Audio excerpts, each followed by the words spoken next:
दोस्तों, मैं रोहित कुमार एवनीशो की ओर से आपका स्वागत करता हूं। दोस्तों, आज हम लोग पब्लिक इंटरनेशनल लॉ के प्रीवियस ईयर क्वेश्चन पेपर पर चर्चा करेंगे एंड एनालाइज करेंगे कि एग्जामिनेशन पॉइंट ऑफ व्यू से आपके लिए कौन कौन सा टॉपिक कितना इंपॉर्टेंट है और इन टॉपिक से क्या क्या क्वेश्चन पूछे जाने का ट्रेंड है। इसके लिए 2011 से 2023 तक के क्वेश्चन पेपर को कंसीडर किया गया है। इस सब्जेक्ट में फर्स्ट टॉपिक है nature and development of international law.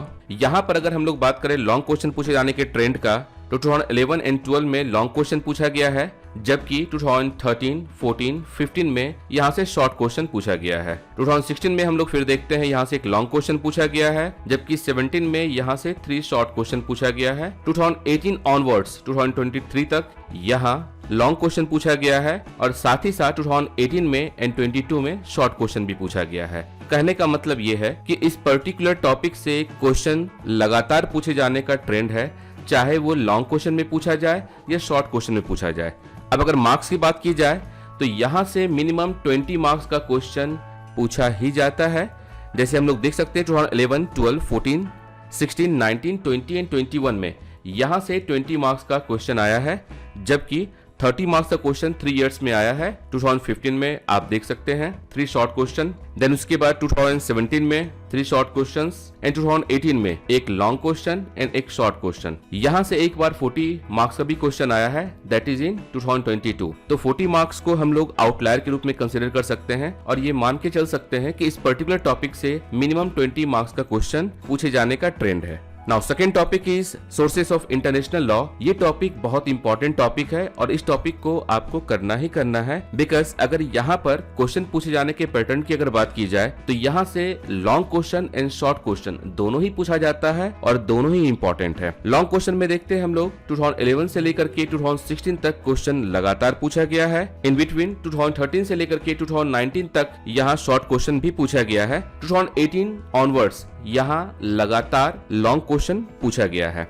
अब अगर मार्क्स की बात की जाए तो यहाँ से मिनिमम 20 मार्क्स का क्वेश्चन पूछा गया है, दैट इज इन 2023। अदरवाइज यहाँ से मिनिमम 30 मार्क्स का क्वेश्चन आया है, चाहे वो 2013 टू 2016 आप देख सकते हैं। यहाँ से 40 मार्क्स का क्वेश्चन भी पूछा गया है, दैट इन 2011 एक लॉन्ग क्वेश्चन 2 शॉर्ट क्वेश्चन। 2012 में भी सेम ट्रेंड है, 2 लॉन्ग क्वेश्चन पूछा गया है। 2017 में भी अगर हम लोग देखें तो यहाँ से 4 शॉर्ट क्वेश्चन बना है, जो कि 40 मार्क्स का आपका है। 20 से 21 का अगर हम लोग देखें तो यहाँ भी 40 मार्क्स का क्वेश्चन पूछा गया है। अगर 50 मार्क्स की बात की जाए तो 2018 एंड 2019 में यहाँ से 50 मार्क्स का क्वेश्चन आया है, जो आप देख सकते हैं। 2 लॉन्ग क्वेश्चन 2018 में और एक शॉर्ट क्वेश्चन जो 50 मार्क्स का हो जाता है। द सेम वे 2019 में 2 लॉन्ग क्वेश्चन एंड एक शॉर्ट क्वेश्चन 50 मार्क्स का क्वेश्चन बन जाता है। 2022 में यहाँ से 60 मार्क्स का क्वेश्चन आया है, जो आप देख सकते हैं। 2 long question and 2 short question. In nutshell अगर बात की जाए तो आप खुद ही समझ रहे होंगे कि ये टॉपिक आपके लिए कितना इंपॉर्टेंट है, जहां से लॉन्ग और शॉर्ट दोनों तरह के क्वेश्चन पूछे जाने का ट्रेंड है। तो आप ये मान के चले कि यहाँ से इस पर्टिकुलर टॉपिक से मिनिमम 30 मार्क्स का क्वेश्चन पूछा जाएगा। Topic number 1 and topic number 2, इन दोनों को आप सही से करके जाते हैं तो 50 मार्क्स का क्वेश्चन यहाँ से ही बन जाता है। टॉपिक नंबर 3 है relationship between international law and municipal law. इस टॉपिक में अगर क्वेश्चन पूछे जाने का ट्रेंड अगर हम लोग देखें तो पाते हैं 2011 से 2014 तक लगातार लॉन्ग क्वेश्चन पूछा गया है, जबकि 2011 में एक शॉर्ट क्वेश्चन भी पूछा गया है एंड 13 में भी एक शॉर्ट क्वेश्चन पूछा गया है। 2015 में शॉर्ट क्वेश्चन पूछा गया है, जबकि 2016, 17, 18 यहाँ आप देख सकते हैं लगातार फिर लॉन्ग क्वेश्चन पूछा गया है। 19 में यहाँ से क्वेश्चन नहीं पूछा गया है। 2020 में एक लॉन्ग क्वेश्चन है, 21 में भी एक लॉन्ग क्वेश्चन है, जबकि 2022 में एक शॉर्ट क्वेश्चन है। कहने का मतलब ये है कि इस टॉपिक से केवल एक साल छोड़ के, दैट इज 2019, हर साल क्वेश्चन पूछा गया है। बट क्वेश्चन पूछे जाने का ट्रेंड थोड़ा इरेगुलर है, इस वजह से इस टॉपिक को आप बाद में कर सकते हैं। अगर इस टॉपिक को आप तैयार करते हैं तो ये मान के चलिए यहाँ से 10 to 20 मार्क्स तक का क्वेश्चन आप अटेम्प्ट कर पाएंगे, अगर इस टॉपिक से क्वेश्चन आया तो। टॉपिक नंबर 4 है स्टेट रिस्पॉन्सिबिलिटी। अगर इस टॉपिक की बात करें तो यहाँ से लगभग 20 मार्क्स का क्वेश्चन पूछे जाने का ट्रेंड है। अगर क्वेश्चन पैटर्न की बात करें तो यहाँ से लॉन्ग क्वेश्चन 2011 एंड 12 में तो पूछा ही गया है। इसके बाद 2013 to 15 आप देख सकते हैं शॉर्ट क्वेश्चन लगातार आपको आया है, वो भी 2013 में 3 शॉर्ट क्वेश्चन, 2014 में 2 शॉर्ट क्वेश्चन एंड 2015 में 1 शॉर्ट क्वेश्चन आया हुआ है। देन 2016 में आप देख सकते हैं यहाँ से फिर आपको लॉन्ग क्वेश्चन चालू होता है, जबकि 17 में यहाँ से 3 शॉर्ट क्वेश्चन पूछा गया है। 2018 ऑनवर्ड्स यहाँ से लगातार 20 मार्क्स का क्वेश्चन आया ही आया है। अगर मार्क्स की बात की जाए तो इस पर्टिकुलर टॉपिक से जो मिनिमम मार्क्स आया है दैट इज इन 2015 10 मार्क्स का क्वेश्चन, एक शॉर्ट क्वेश्चन आया था। अदरवाइज 2012 से लेकर के 16, 18, 19 एंड 2022 तक अगर हम लोग देखें तो यहाँ से 20 मार्क्स का क्वेश्चन आया हुआ है। 30 मार्क्स का क्वेश्चन अब तक यहाँ से 4 बार पूछा जा चुका है, 2011, 13, 2023 एंड 2017 में। तो आप ये मान के चलिए कि इस टॉपिक को आप तैयार करते हैं तो यहाँ से 20 मार्क्स का क्वेश्चन आपका बन जाता है और यहाँ से रेगुलर क्वेश्चन पूछे जाने का ट्रेंड है। टॉपिक नंबर 5 आपके लिए बहुत ही ज्यादा इंपॉर्टेंट है, जस्ट लाइक टॉपिक नंबर 2। ये एक ऐसा टॉपिक है जहां से 30 मार्क्स का क्वेश्चन पूछे जाने का ट्रेंड है। टॉपिक नंबर 5 है लॉ ऑफ द सी। यहाँ अगर लॉन्ग क्वेश्चन की बात की जाए तो 2012 में 2 लॉन्ग क्वेश्चन आया है, देन 14 to 16 आप देख सकते हैं लगातार पूछा गया है, जबकि अगर देखा जाए यहाँ 17 में कोई भी लॉन्ग क्वेश्चन नहीं है बल्कि 3 शॉर्ट क्वेश्चंस पूछा गया है। 2018 में फिर यहाँ क्वेश्चन पूछा गया है और 18 से 2023 तक लगातार लॉन्ग क्वेश्चन आने का ट्रेंड है। अगर मार्क्स की बात की जाए तो यहाँ से मिनिमम 20 मार्क्स का क्वेश्चन हर साल आता है, जैसे 2018, 20 एंड 21। यहाँ आप देख सकते हैं कि 20 मार्क्स का क्वेश्चन पूछा गया है, जबकि 30 मार्क्स के लिए 2013, 14, 16, 17, 19, 22 एंड 23 आप देख सकते हैं long question and short question दोनों एक साथ पूछा गया है, जिसकी वजह से 30 मार्क्स का क्वेश्चन यहाँ से कवर होता है इन सारे ईयर्स में। जबकि 40 मार्क्स की अगर बात की जाए तो 2011 में यहाँ से 40 मार्क्स का क्वेश्चन 4 शॉर्ट क्वेश्चन आया हुआ है। 2012 में भी अगर हम लोग देखें 2 long question that is 40 marks का क्वेश्चन आया हुआ है। 2015 में यहाँ से 50 मार्क्स का क्वेश्चन पूछा जा चुका है। आप देख सकते हैं 3 short questions and 1 long question, दोनों मिला के 50 मार्क्स का क्वेश्चन हो जाता है। तो ऑन एन एवरेज अगर आप बात करें मार्क्स की तो ये एक ऐसा टॉपिक है जहां से 30 मार्क्स का क्वेश्चन आपका कवर हो जाता है। तो अब तक जो हम लोगों ने देखा है उसमें हम लोग ये पाते हैं कि topic number 1, topic number 2, topic number 4 and topic number 5 अगर आप ये टॉपिक अच्छे से करके जाते हैं, इन 4 टॉपिक को करने के बाद 100 मार्क्स का क्वेश्चन आप यहाँ से सॉल्व कर पाते हैं। फॉर द सेफर साइड आप टॉपिक नंबर 3 आप देख सकते हैं। इसके बाद है topic number 6 that is state jurisdiction. अगर इस टॉपिक की बात की जाए long question point of view से बहुत ज्यादा इंपॉर्टेंट नहीं है, क्योंकि अब तक केवल 2 ही बार पूछा जा चुका है, 2023 में 2021 में। जबकि अगर शॉर्ट क्वेश्चन की बात की जाए तो 2014 से लेकर के 16 तक लगातार है। देन उसके बाद 18, 19 ओबीई की वजह से इट माइट बी कि यहाँ से क्वेश्चन शॉर्ट क्वेश्चन नहीं आ पाया था, बट अब आपका ऑफलाइन एग्जाम है तो यहाँ से शॉर्ट क्वेश्चन आने की संभावना है। टॉपिक नंबर 7 की अगर बात की जाए तो ये है sovereign, diplomatic and consular immunity या प्रिविलेजेस। यह topic long question point of view से इंपॉर्टेंट नहीं है, लेकिन short question point of view से ये इंपॉर्टेंट है, क्योंकि अगर हम लोग यहाँ देखते हैं शॉर्ट क्वेश्चन का 2014 से लेकर के 19 तक लगातार शॉर्ट क्वेश्चन पूछा गया है। 2020, 21 ओबीई की वजह से यहाँ पर शॉर्ट क्वेश्चन नहीं पूछा गया है। फिर 2022 में एक आपका शॉर्ट क्वेश्चन पूछा गया है और द सेम क्वेश्चन आपका 2023 में एक लॉन्ग क्वेश्चन के रूप में आया है। कहने का मतलब ये है कि इस टॉपिक से मिनिमम 10 मार्क्स का क्वेश्चन आपका आ ही जाएगा। अब अगर ये बात की जाए कि आखिर किस किस टॉपिक को अच्छे से तैयार करना चाहिए, तो टॉपिक नंबर 1 है, टॉपिक नंबर 2 है, topic number 4, topic number 5। For the safer side आप टॉपिक नंबर 3 आप देख सकते हैं। शॉर्ट क्वेश्चन के लिए टॉपिक नंबर 7 बहुत इंपॉर्टेंट है। टॉपिक नंबर 6 आप तैयार कर सकते हैं। ह्यूमन राइट से क्वेश्चन पूछे जाने का ट्रेंड रहा है। यहाँ से कभी भी शॉर्ट क्वेश्चन नहीं आया है, जब भी आया है लॉन्ग क्वेश्चन आया है। अगर ह्यूमन राइट आपके सिलेबस में है तो आप इसे तैयार करके जाएं, यहाँ से एक लॉन्ग क्वेश्चन हमेशा बनता है। अब इसके बाद हम लोग बात करते हैं कि इन टॉपिक से क्या क्या क्वेश्चन पूछे जाने का ट्रेंड है या कौन कौन सा क्वेश्चन आपके लिए इंपॉर्टेंट होता है, किन क्वेश्चंस को आप एग्जामिनेशन पॉइंट ऑफ व्यू से जरूर करके जाएं। दोस्तों, इस तरह के वीडियो को बनाने में काफी समय, मेहनत और रिसोर्सेस लगता है। आप अपना वैल्यूएबल फीडबैक जरूर शेयर करें ताकि एबनिशियो टीम को प्रोत्साहन मिले तथा आपके द्वारा दिए गए फीडबैक पर काम करके और इन्फॉर्मेटिव वीडियोस आप तक लाया जा सके। यदि आपको यह वीडियो पसंद आया हो तो please like the video, subscribe the channel and share the video with needy one. First topic है nature and development of international law. यहाँ से बेसिकली 5 टाइप्स ऑफ क्वेश्चंस पूछे जाने का ट्रेंड है, जिसमें पहला क्वेश्चन बनता है डेफिनेशन से और ये डेफिनेशन आपको बताना होगा कि what is it's classical definition, जो कि आपका एक्चुअली ट्रेडिशनल अप्रोच बताना होता है उसमें। सेकेंड आपको होता है मॉडर्न अप्रोच क्या है। देन आपको बताना होता है कि डिफाइन करना इंटरनेशनल लॉ को ईजी नहीं है।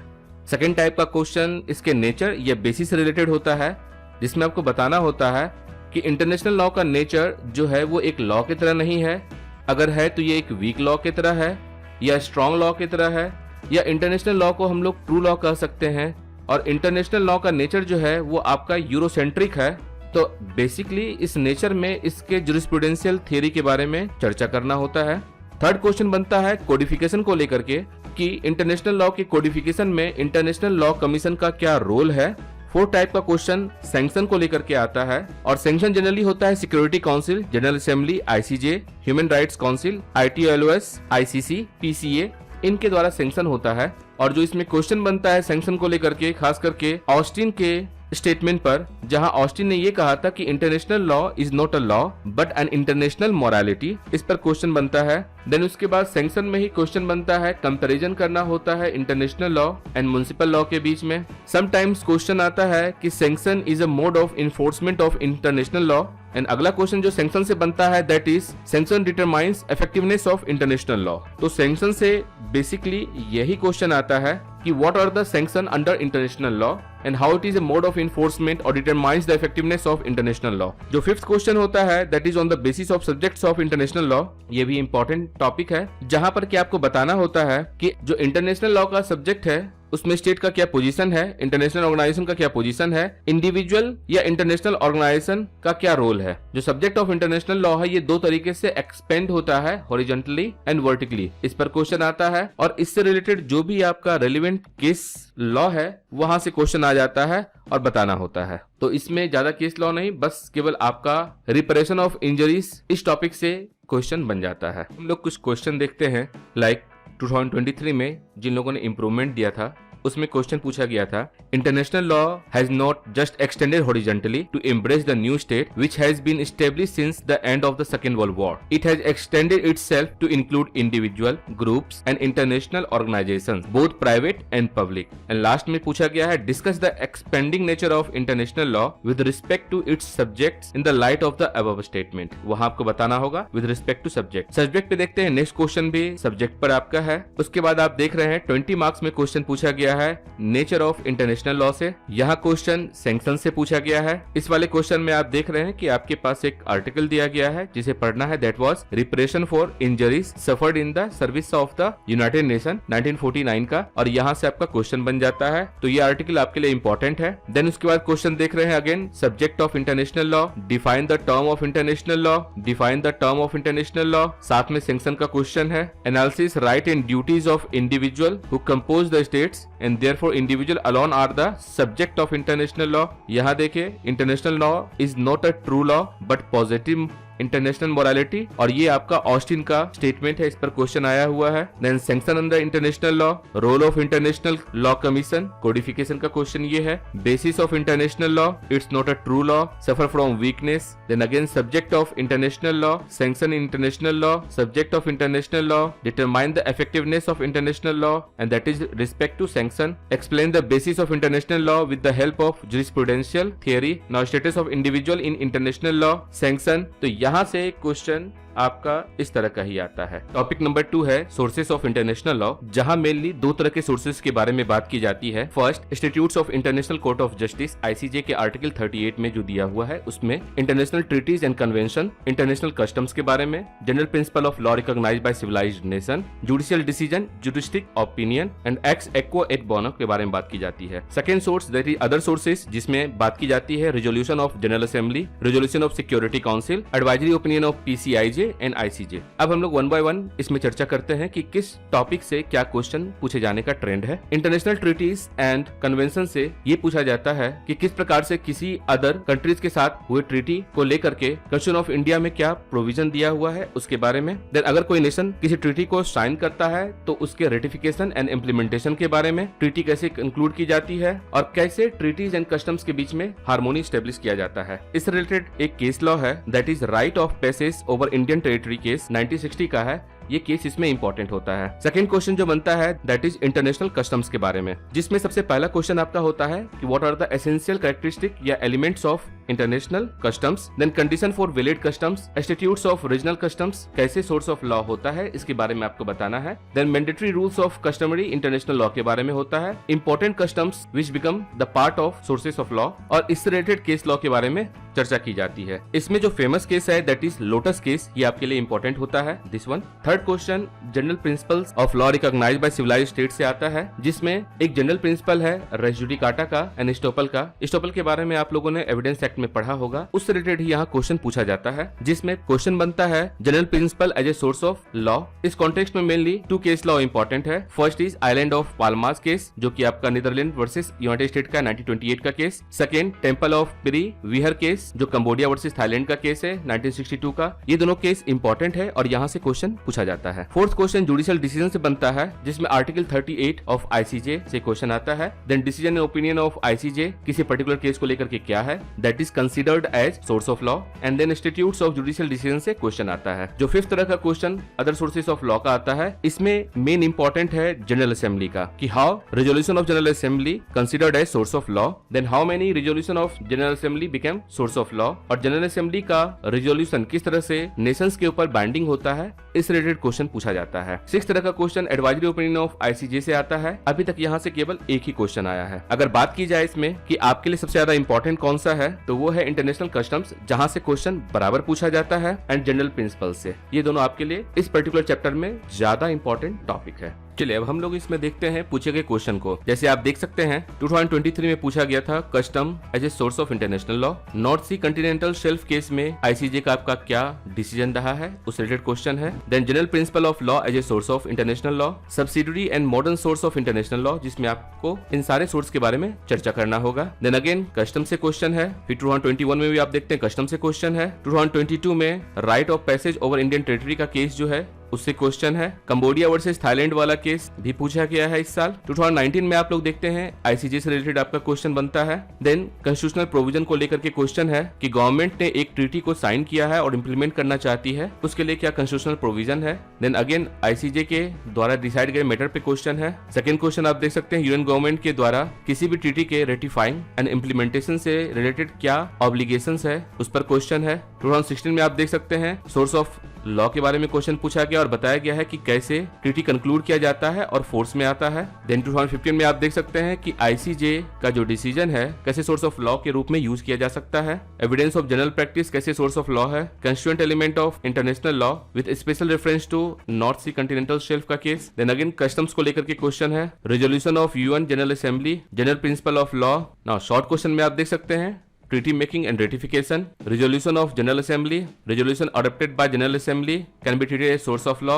Again resolution bye general assembly. 2017 में जहां 4 क्वेश्चन पूछा गया था शॉर्ट क्वेश्चन में, आप देख सकते हैं harmonious blend of customary as well as treaty law, decisions and opinion of international court of Justice, Lotus case, resolution of United Nations, constitutional provision of on treaty making and implementation in India, principle of law recognized by civilized nation, general principle of law recognized by international law, status of judicial decision as a source of law। तो आप देख रहे हैं question पूछे जाने का trend क्या है। Third topic relationship between international law and municipal law, जिसमें मेनली 2 तरह के थ्योरी के बारे में बात की जाती है, मोनिस्टिक थ्योरी के बारे में, डुअलिस्टिक थ्योरी के बारे में। और इंटरनेशनल लॉ, म्युनिसिपल लॉ, इनका प्रैक्टिस इंडिया में, यूके में एंड यूएसए में किस तरीके से होता है, इस पर क्वेश्चन पूछे जाने का ट्रेंड है। और खास करके आप देखेंगे प्रैक्टिसेस को लेकर के क्वेश्चन आपको आता है कि इंडिया, और वो भी ट्रीटी से रिलेटेड, जिसमें आपको बताना होता है कि इंडिया में किस तरह से प्रैक्टिस किया जा रहा है, यूके में कैसे किया जा रहा है, यूएसए में कैसे किया जा रहा है। इसमें जो बराबर शॉर्ट टाइप का क्वेश्चन आता है that is on the basis of Blackstonian doctrine पे इंडिया में इन ट्रीटीज को किस प्रकार से इंडियन कोर्ट या म्युनिसिपल लीगल सिस्टम के द्वारा इंप्लीमेंट किया जाता है, इस पर क्वेश्चन बनता है। एंड इंडियन कॉन्स्टिट्यूशन में इन ट्रीटीज को लेकर के जो प्रैक्टिस किया जा रहा है या international law and municipal law के बीच जो रिलेशन है, उससे रिलेटेड जो रेलेवेंट प्रोविजंस है, उस पर क्वेश्चन पूछे जाने का ट्रेंड है। इसमें हम लोग देखते हैं किस तरह का क्वेश्चन पूछा जाता है। जैसे 2023 में आप देख रहे हैं इतने सारे आपको कॉन्स्टिट्यूशनल प्रोविजंस देने के बाद प्लस सीपीसी में ऑर्डर 21 रूल 37 से रिलेटेड प्रोविजंस दिया गया है। एंड देन आपसे क्वेश्चन पूछा गया है international and national provisions and determine the scope of the application of international provisions under municipal law. Then further कहा गया advance your opinion citing theories practices adopted by Government of India in adopting international law within municipal law. तो practice से question पूछा गया है। 2021 में भी हम लोग देखते हैं कि what is the position of India with regard to international law, यहाँ पूछा गया है। 20 में भी ऐसा ही क्वेश्चन है। तो आप लगातार देखेंगे इस तरह का क्वेश्चन पूछे जाने का ट्रेंड है कि किस तरीके से प्रैक्टिस होता है इंडिया, यूके एंड यूएसए में, जो कि क्वेश्चन आप यहाँ देख सकते हैं। What is the practice in regard in UK and USA, discuss with reference to the constitutional provision and decided cases. Blackstonian doctrine से क्वेश्चन आप देख सकते हैं। शॉर्ट क्वेश्चन में ब्लैकस्टोन डॉक्ट्रिन से क्वेश्चन पूछे जाने का ट्रेंड है, जो कि आप यहाँ देख सकते हैं। सेम क्वेश्चन पूछा गया है। टॉपिक नंबर 4 है स्टेट रिस्पॉन्सिबिलिटी, जहां से बेसिकली 4 तरह का क्वेश्चन आता है। First, basis of international responsibility, जहां क्वेश्चन पूछा जाता है essential characteristic of responsibility of state, और इसमें 3 केस इंपॉर्टेंट है, जिसमें सबसे ज्यादा इंपॉर्टेंट केस है निकारागुआ का केस, हॉस्टेज का case. Constituent element of state responsibility में 3 तरह का थ्योरी है। फर्स्ट आपका है damage theory, second fault theory and third absolute liability and risk theory. यहाँ से क्वेश्चन आता है। सबसे ज्यादा क्वेश्चन पूछे जाने का ट्रेंड है फॉर्म्स ऑफ रिपरेशन से, जिसमें 4 तरह का फॉर्म है। रेस्टिट्यूशन है, इंडेमनिटी है, satisfaction and guarantee against repetitions. Rule of exhaustion of local remedies से शॉर्ट क्वेश्चन आने का ट्रेंड है, जबकि आपके केसमेट में एक दिया है एलसी ड्राफ्ट कोड, वहां से 20 मार्क का क्वेश्चन आ जाता है। अब एक बार हम लोग देखते हैं इसमें पूछे गए क्वेश्चन को। जो आपका ये फर्स्ट क्वेश्चन है, this is related to constituent element of state responsibility, जो कि थ्योरी के बेस पर क्वेश्चन है। 2022 में आप देख सकते हैं होस्टेज केस पर क्वेश्चन आया हुआ है। 21 में जॉर्जिया फैक्ट्री केस है, और ये एक्चुअली आपको जो फर्स्ट आर्टिकल दिया गया है पढ़ने के लिए, वहां से ये क्वेश्चन बनता है। 2021 में आप देख सकते हैं निकारागुआ से क्वेश्चन पूछा गया है, निकारागुआ केस से। 20 में भी निकारागुआ केस से क्वेश्चन आया है। 90 में आईएलसी ड्राफ्ट कोड से क्वेश्चन आया है, जो इस टॉपिक का सबसे। 18 में आप देख सकते हैं रिपरेशन से क्वेश्चन है। 12 में फिर आप देख सकते हैं drafted code of international law commission, वहां से क्वेश्चन है। ड्राफ्टेड कोड से यहाँ भी क्वेश्चन है। शॉर्ट क्वेश्चन में हम लोग देखते हैं रूल्स ऑफ एग्जॉशन से क्वेश्चन है। State responsibility in the context of breach of contractual obligation से, expropriation of foreign private property से एंड फॉर्म्स ऑफ रिपरेशन से क्वेश्चन है। Then again constituent element of international responsibility, different form of reparation, Nicaragua case, ILC draft code, constituent element of principle of state responsibility, जिसमें आपको तीनों तरह की theory का चर्चा करना है। Various forms of separation of breach of international obligations, principle of exhaustion से फिर क्वेश्चन। तो आप देख रहे हैं क्वेश्चन पूछे जाने का ट्रेंड क्या है और क्या क्वेश्चन पूछा जाता है इस पर्टिकुलर चैप्टर में। टॉपिक नंबर 5 है लॉ ऑफ द सी। ये बहुत ही इंपॉर्टेंट टॉपिक है, जस्ट लाइक टॉपिक नंबर 2। यहाँ से जो मेन क्वेश्चन आता है मैरीटाइम जोन से आता है एंड डिलिमिटेशन से आता है। मैरीटाइम जोन में जितने भी सब टॉपिक्स दिए हुए हैं, चाहे टेरिटोरियल सी के बारे में है, कंटिजियस जोन के बारे में है, कंटिनेंटल शेल्फ के बारे में है, या ईईजेड के बारे में है, हाई सी के बारे में है, ये सारा का सारा टॉपिक्स आपके लिए इंपॉर्टेंट है। छोटा छोटा कॉन्सेप्ट है, इसे आप समझ जाएंगे, इसे करना बहुत आसान है। डिलिमिटेशन से क्वेश्चन पूछा ही जाता है। सी बेड माइनिंग से भी क्वेश्चन आता है। Concept of common heritage of Mankind, यहाँ से शॉर्ट क्वेश्चन आ जाता है, खास करके इनोसेंट पैसेज के बारे में। इसके क्वेश्चंस को हम लोग देखते हैं। Anglo Norwegian fisheries case important case है आपके लिए। Define the continental shelf and distinguish आपको करना है। Rights given to coastal states and different sea zone के बारे में आपको बात करना है। Rights of coastal states EEZ के बारे में बात करना है। जब आप क्वेश्चन देखेंगे इसका, तो आप पाएंगे कि बहुत ही इजी क्वेश्चन यहाँ से पूछा जाता है। टेरिटोरियल सी के बारे में, कंटिनेंटल शेल्फ के बारे में, कंटिनेंटल शेल्फ के बारे में, delimitation, Anglo Norwegian fisheries case important है। Fundamental freedom of high seas के बारे में, innocent passage, international tribunal of law of sea के बारे में क्वेश्चन है। ईईजेड के बारे में, मैरीटाइम बाउंड्रीज के बारे में क्वेश्चन है। Rights and duties of coastal states, Continental shelf के बारे में क्वेश्चन। इसमें सेकंड इंपॉर्टेंट केस है इटालियन मरीन केस 2014 का। इनोसेंट पैसेज से क्वेश्चन आया हुआ है। ईईजेड से क्वेश्चन आया हुआ है। यूएन क्लॉज 1982 से लॉन्ग और शॉर्ट दोनों तरह का क्वेश्चन पूछा गया है। देन अगेन कंटिनेंटल शेल्फ और ईईजेड में आपको डिफरेंशिएट करना है। Territorial sea and contiguous zone differentiate करना है। तो बेसिकली इसमें अगर आपको मैरीटाइम जोन्स के हर एलिमेंट के बारे में अगर कॉन्सेप्ट क्लियर है, तो यहाँ से 30 मार्क्स का क्वेश्चन करना बहुत ही आसान है। समटाइम्स आपने देखा है कि यहाँ से 50 मार्क्स का भी क्वेश्चन आता है। टॉपिक बहुत इजी है, चैप्टर बहुत छोटा है और मार्क्स सबसे ज्यादा है। टॉपिक नंबर 6 है स्टेट जुरिसडिक्शन, जहाँ से शॉर्ट क्वेश्चन पूछे जाने का ट्रेंड है, आपने देखा ही है पहले। यहाँ मेनली क्वेश्चन आता है कि what are the different ways of state jurisdiction, जो कि आप लोग को मालूम है कि टेरिटोरियल होता है, नेशनैलिटी के बेस पे होता है, प्रोटेक्टिव प्रिंसिपल के बेस पे होता है, यूनिवर्सल होता है एंड एक्स्ट्रा टेरिटोरियल जुरिडिक्शन होता है। ये डिफरेंट वेज है, इसे आपको डिफाइन करना होता है, इसके बारे में बताना होता है। बहुत छोटा क्वेश्चन है, बट मेन जो क्वेश्चन बनता है that is on extradition and asylum से। इसके क्वेश्चन को हम लोग देखते हैं। Discuss the different ways in which jurisdiction of state can be invoked under international law. Different ways पूछ दिया and what are the different ways? Territorial, nationality, protective, universal and extra territorial. Extradition and asylum से question आप देख रहे हैं। Extradition से question, extradition से question, extradition and asylum से question. Again different types of state jurisdiction, different types of state jurisdiction, universal jurisdiction, extradition and asylum. तो इस प्रकार से आप देखते हैं ये भी बहुत छोटा टॉपिक है। कॉन्सेप्ट अगर आपका क्लियर है तो यहाँ से 10 मार्क्स लाना बहुत इजी है। The last topic is sovereign diplomatic and consular immunity privileges, जहां से क्वेश्चन बनता है स्टेट इम्यूनिटी को लेकर के, डिप्लोमेटिक इम्यूनिटी को लेकर के कि कैसे डिप्लोमेटिक इम्यूनिटी पर्सनल लेवल पर एंड उसकी प्रॉपर्टी को लेकर के होता है। और ज्यादातर क्वेश्चन जो यहाँ से आता है दैट इज ऑन कंसुलर, कि इनकी प्रिविलेजेस क्या है, इनकी इम्यूनिटी क्या है, क्या क्या इम्यूनिटी इनको दी गई है। ये भी बहुत छोटा टॉपिक है। 10 मार्क्स का क्वेश्चन यहाँ से हर साल आता ही आता है और ये question basically in case law पे होता है। जादव का केस 2 बार पूछा जा चुका है। उसके अलावा इन सारे केसेस को अगर आप करते हैं तो प्रॉब्लम बेस्ड क्वेश्चन होता है और डायरेक्ट क्वेश्चन भी होता है, करना बहुत इजी होता है। जैसे 223 में हम लोग देखते हैं प्रॉब्लम बेस्ड क्वेश्चन है, स्टेट इम्यूनिटी क्या है ये आपको बताना है। वियना कन्वेंशन हुआ था कंसुलर रिलेशन को लेकर के, जिसमें कि आपको जादव के केस के बारे में डिस्कस करना है। कुलभूषण जादव का केस देखिए फिर दोबारा रिपीट किया गया है। डिप्लोमेटिक इम्यूनिटी के बारे में क्वेश्चन है, diplomatic immunity, consular privileges and immunity. तो यहाँ से 10 मार्क्स का क्वेश्चन करना इजी है और बहुत आसान है। आई होप ये PYQ डिस्कशन आप लोगों के लिए फ्रूटफुल रहा होगा एंड एक तरीके से आपको अपने इंटायर सिलेबस में कहाँ क्या क्या पढ़ना है, किस पर आपको फोकस करना है और क्या क्या क्वेश्चन आपसे पूछा जाएगा, इसके बारे में आपको पता चल चुका है। इसके बाद हम लोग इसके नेक्स्ट वीडियो में मिलते हैं जहां इन टॉपिक्स के बारे में चर्चा की जाएगी अलोंग विद केस लॉज। इस PYQ एनालिसिस के PDF का लिंक मैं डिस्क्रिप्शन बॉक्स में डाल दूंगा, आप वहां से डाउनलोड कर सकते हैं। So stay tune with me, have a nice time. दोस्तों, इस तरह के वीडियो को बनाने में काफी समय, मेहनत और रिसोर्सेस लगता है। आप अपना वैल्यूएबल फीडबैक जरूर शेयर करें ताकि एबनिशियो टीम को प्रोत्साहन मिले तथा आपके द्वारा दिए गए फीडबैक पर काम करके और इन्फॉर्मेटिव वीडियोस आप तक लाया जा सके। यदि आपको यह वीडियो पसंद आया हो तो please like the video, subscribe the channel and share the video with needy one. Thank you for watching videos. Thanks a lot.